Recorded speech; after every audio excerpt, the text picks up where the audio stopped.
This is Ron Rushworth from Ron's Workshop. Today I'm going to be showing you how to do some Lazy Susans. I have two finished ones here. One is made out of oak and the other one's made out of maple. There's a lot of processes involved in this. A piece of wood that I have done is just a piece of maple that I have cut and finished the edges and glued them all together. You can use 10 pieces, however, depending on the width of the wood. And then I have a little pattern here that's the size of this circle. So I've drawn a circle around it, and then I've clamped them all together with some of that special yellow glue because the white glue doesn't work very well. So I've clamped this, let it dry. So I've got the thing here ready to cut. It's been all circled and everything, so I'll start it up, the machine.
Okay, this is a sponge cleaner that you can get from the hardware store, and you don't need to take the paper off or anything, and it will clean the sanding wheel.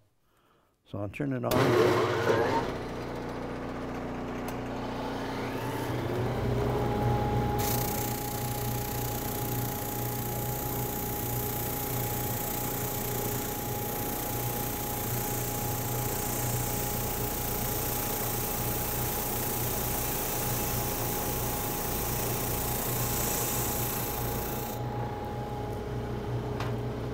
Okay, now I can start sanding this.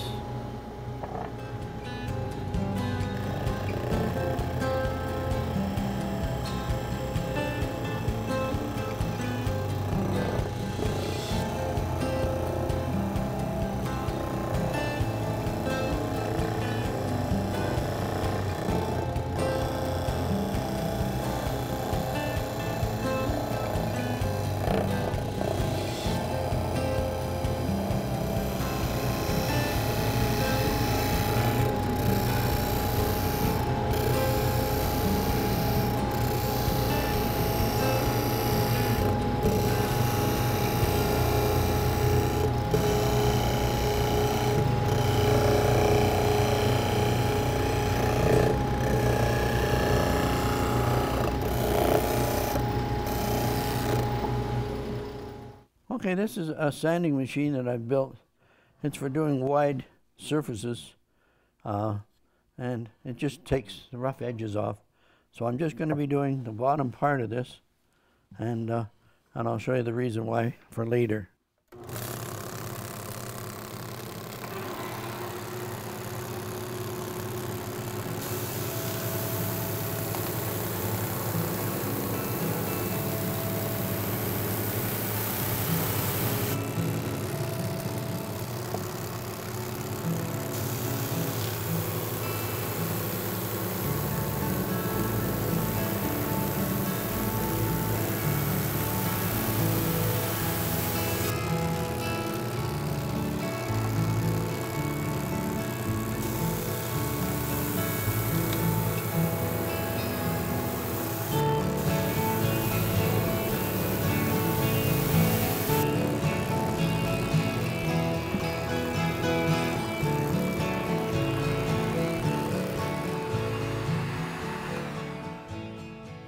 So that came up pretty smooth on the bottom now. Okay, I'm going to be just ruddering the bottom edge only of this, and I'll explain a bit later.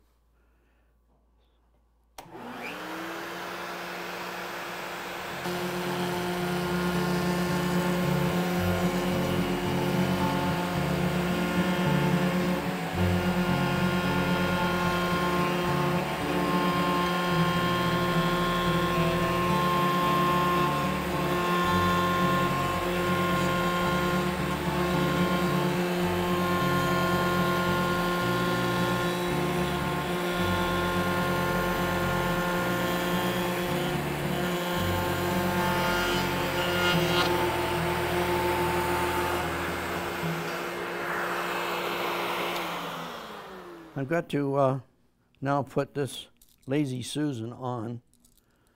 I have already put one finished. I'll pass that. I can't find it again. There it is. Everything gets moved. My first step after I finished sanding the sides and ruddering is to put this little piece of wood on the Lazy Susan itself and screw it into this, and now you have that. Now you have to turn the whole Lazy Susan over, upside down, and there's 4 more screws here that you will put into the center of the thing. So by putting it in the center, you find the center of the hole, and you mark on the template, and then I'm going to mark right through into the wood.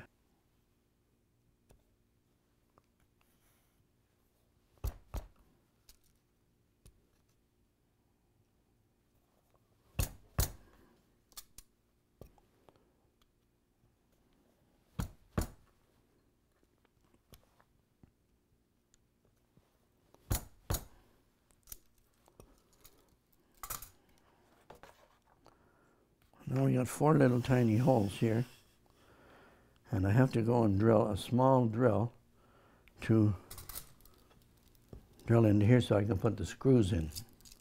Okay, this is a very tiny drill because I'm going to be putting very tiny screws in that plate. So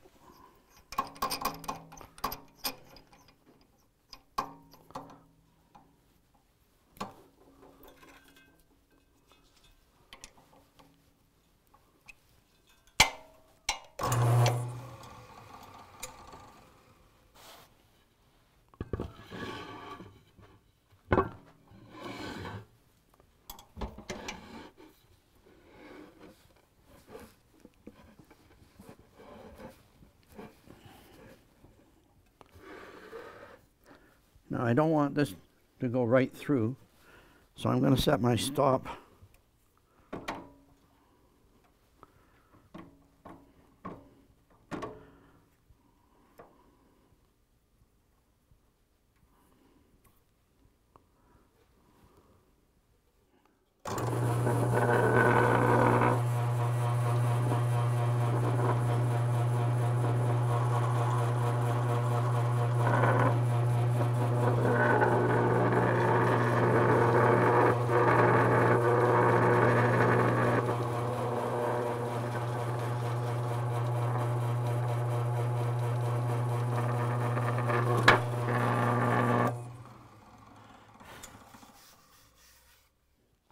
I'm just putting 1 screw in here to hold that Lazy Susan down so it doesn't swing all over the place. And I'll put the other ones in.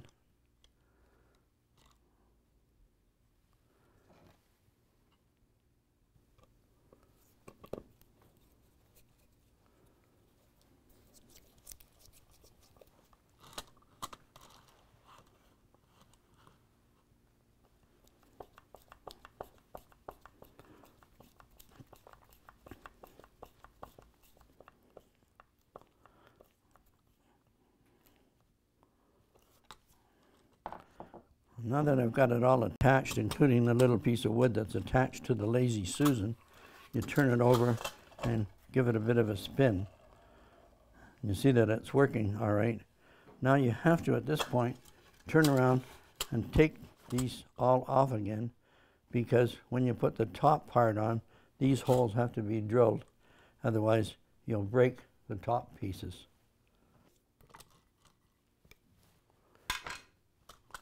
Now, at this point, the bottom is finished, and you turn it over, and you have to take this to a planer and get this all planed off before you can go any further. The reason you only do the one side is because when you put these legs on, they will break when you put this screw thing on, this Lazy Susan on the bottom. Okay, this is the next step towards the top after the top has been planed. And this is a little template I've cut out, and I've already cut one little piece out. I've got a couple of marks here for the holes, and I've got 3 more pieces here to cut out on the bandsaw, which I'll do now. Okay, I'm over to cut them out on a bandsaw.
I'm putting this little table clamp on it you get in the store, and it's a special adaptation to fit on the drill press. And I'm putting that on so I'll get all of these things to sit on a flat surface, like so, that I can set the depth that I'm requiring. And the doweling that I will be using a Forstner bit, which is a flat top thing, and it's a 1/2 inch, because I'll be putting a 1/2 inch dowel in the top part.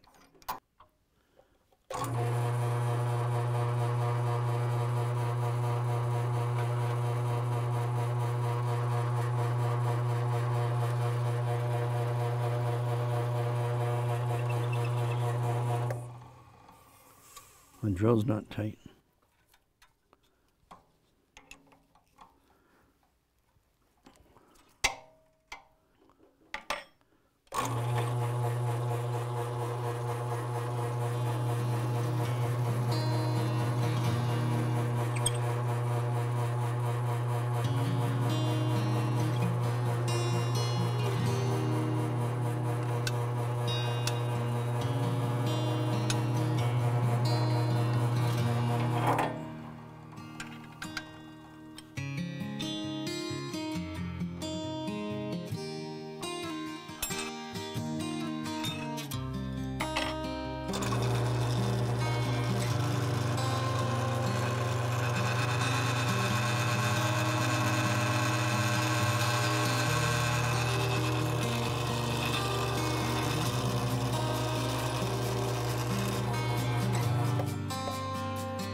I made these pieces a little bit thinner just because they look a little bit better, and I've thinned them down on the bandsaw.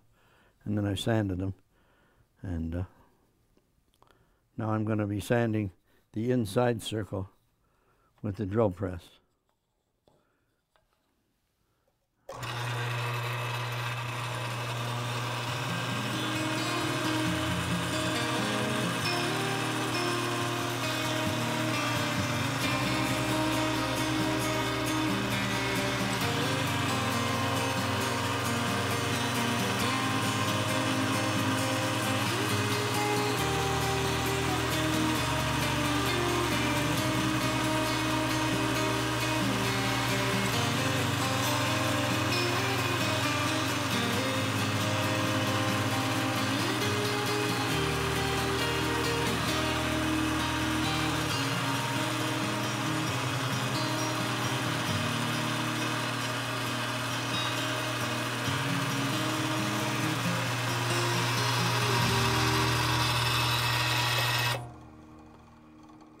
Okay, I've sanded the inside on the inside curve, and this is a drum sander that comes with for a drill, and you put this slightly below the table level so that you can put this flat on it and do that, and otherwise you end up with different. So this is fine; it does fine, and as long as this is below the table, then it works fine. Okay, with a router, you always have to go from right to left this way, because this is, the average motor is 1,800 revolutions. This is 25,000. And if you went the wrong way, the whole thing could just fly out of your hands and maybe cut your fingers off. It's a pretty dangerous machine. So we'll try it.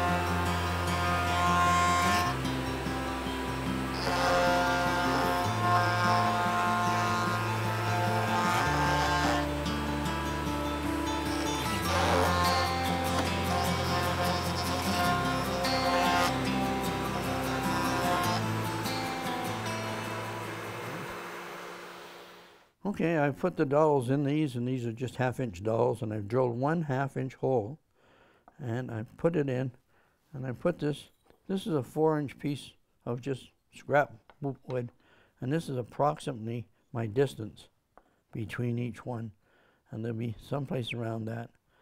And then I'll drill a bunch of holes in here, and I'll have another one like so, and another piece of 4-inch, and this will be approximately 4 inches, and these will line up with each other across from each other.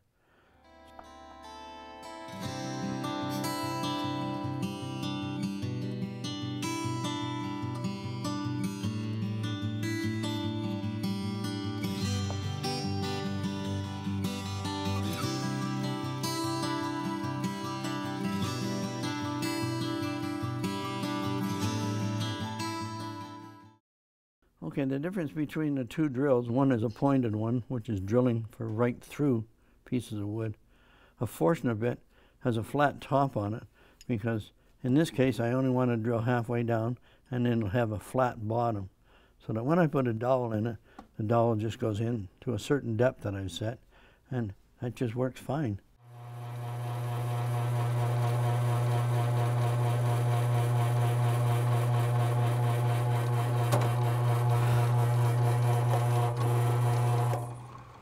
Okay, I've got the piece of wood here, and I've got the 2 holes drilled, and now I'm going to put a little dab of glue on it, and instead of pouring it on the way they do on the television shows, you just pour a little bit into this little tin can, and that's probably enough glue.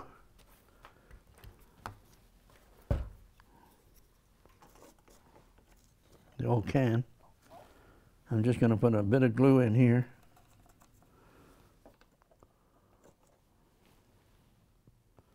Because this is fast drying glue, it'll only take a few minutes for it to set.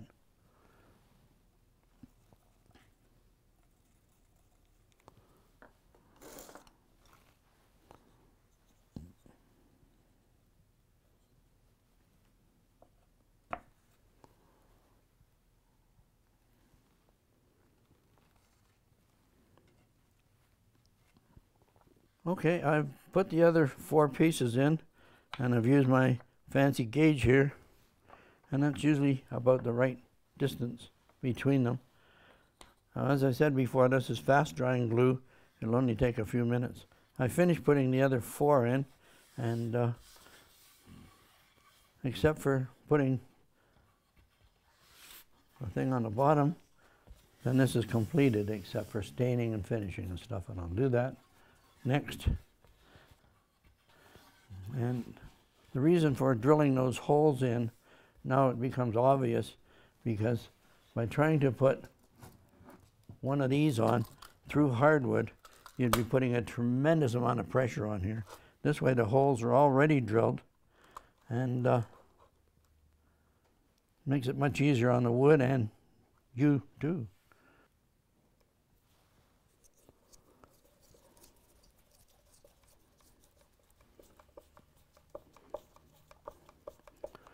Almost finished with this.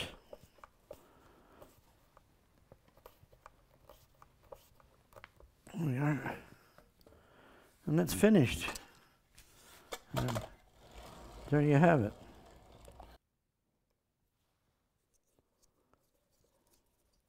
Before you do any painting or staining at all, use a very damp cloth to take all the dust off that you can find. Otherwise you'll end up with all kinds of bumps. And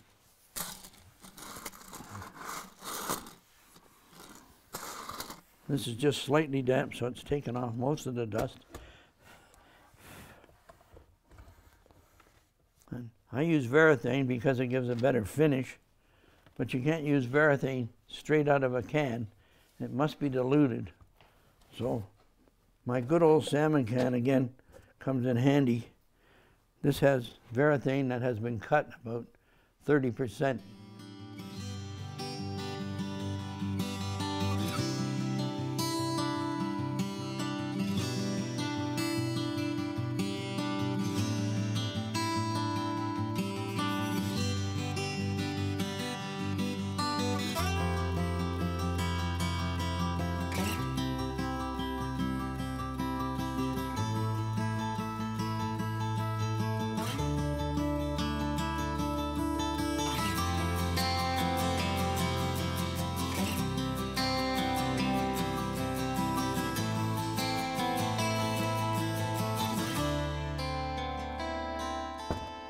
Over. Put it on some sort of a tilted edge.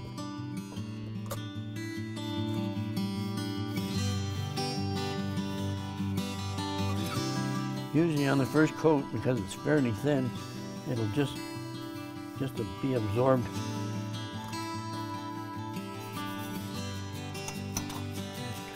Wipe a bit of this stuff on.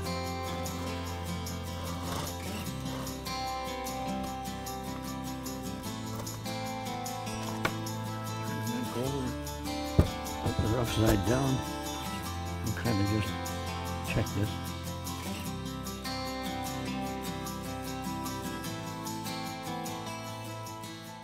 I finished putting the Varathane on, and when it dries, you'll have to sand it with different grades of sandpaper, from very, very fine, very, very rough, which is 80 grit, and the second coat will take 220 grit, the third will take 600 grit.